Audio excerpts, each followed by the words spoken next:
submission made, and I made a submission, and Core Peak Meals on Wheels made it right into the magazine. So, it says, Gates County Group volunteers their time to help others in need. And this was by Mr. Cal Bryan, who spent a right good amount of time with us. And the story starts out, in actual miles, they have driven the equivalent of 6 complete trips around the earth without ever leaving the borders of Gates County. Those 187,750 miles represent the distance traveled by a group of 20-plus volunteers who since 1999 have offered their time without compensation to needy individuals in their county through the Meals on Wheels program. What began as a 5-person team nearly 20 years ago has expanded into a much larger contingent representing all walks of life and ages. What bounds the Core Peak Meals on Wheels program volunteers together into a cohesive unit is their unified love and compassion for those in need of a nutritious meal and a few brief moments of daily companionship. Each weekday, rain or shine, and snow sometimes, and mud, the Core Peak group takes turns in making the short drive, not so short in my opinion, but anyway, to Beulah Baptist Church in Sunbury, where the lunch items await pickup and delivery to qualified individuals. To date, they have collectively delivered over 52,000 meals. The majority of the recipients are elderly or low income. Sadly, without this meal delivery program offered through the Albemarle Commission, many would go hungry. Even worse is the fact that for many of the meal recipients, the friendly face making the delivery is the only human being they'll interact with for the entire day. I'm sorry there's so much about me in here. This is not my intent. Brenda Riddick is of Core Peak, has been with the group since it began. I was employed full-time. Inherited the coordinator's role from the group's founder, Annette Ward. That's Tommy Ward's sister, just in case you didn't know.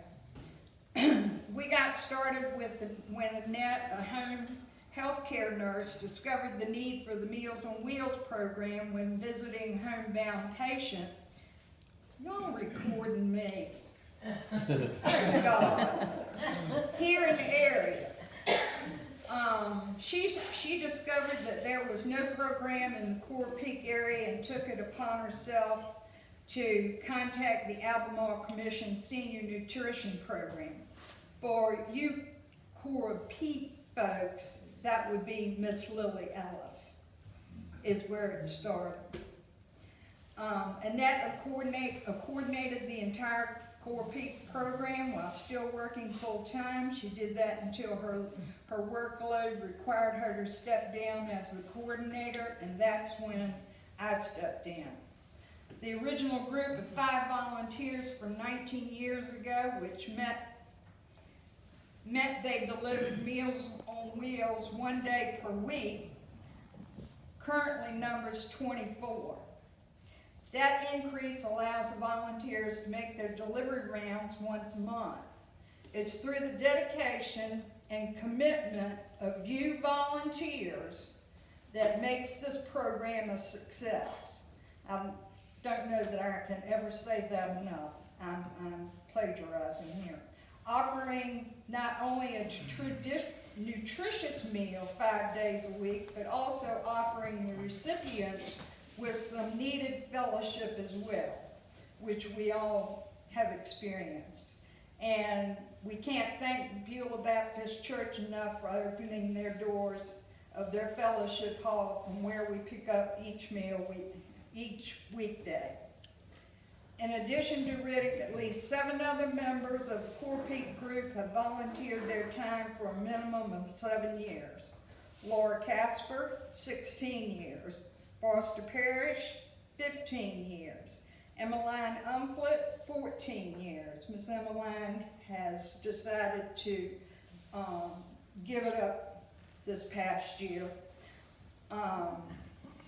Marvin and Kathy Barnes, 13 years.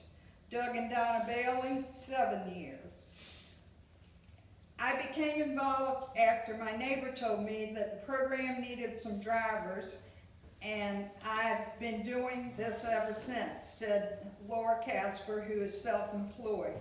I even took my son with me before he started school. He made the ladies laugh. Parrish retired after 50 years with Cavalier Ford, said he became involved after listening to a presentation by me, my name again, I'm sorry, at a meeting of the Core Peak Ruritan Club, where he is a member. I actually spoke at that meeting, and we had 2 volunteers that night. It was Foster and Ann Williams. I knew the need and decided to get involved, Parrish said. You don't ever forget the faces, those still with us and those who have passed on. Parrish, who suffers from a bad back, has recruited 2 volunteers to assist him on his route. Sweetie Brooks, which works at Core Peak Country, and her sister Gladys, who also works there and can never attend these luncheons because of the work schedule. It's rewarding. I enjoy being around elderly people and hearing all their stories, said Sweetie Brooks, a 5-year